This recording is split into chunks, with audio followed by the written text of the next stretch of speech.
Hello guys and welcome back to the channel, where today guys I'll be showing you how to remove watermarks from phone using Remini.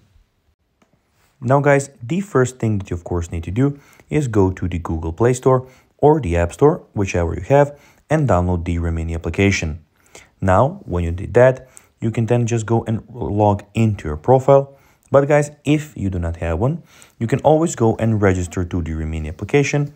But guys, if you do not know how to do that, you can always go to our YouTube channel, where we have plenty of how-to Remini videos, where you can see how you can do this. Now guys, that we got that out of the way, let's see what we actually have in front of us here. So as you can see here, we have the official Remini application with a lot of options to do. In the top right corner, you can go and immediately upgrade it to the Pro plan for $10 a week. As you can see, these are all the things that you will get with that.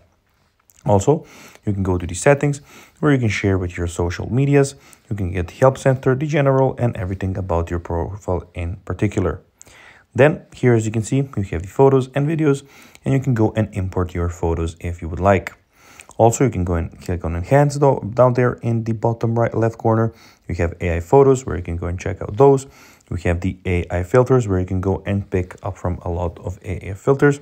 And also you have the AI tools where you can see, as you can see, you have a lot of AI tools here also.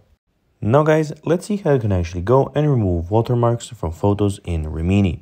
Well, by cropping the image, one of the simplest methods to remove Remini watermarks is by cropping the image strategically, by cropping the photo in a way that eliminates the watermark entirely or focusing on specific areas without the watermark.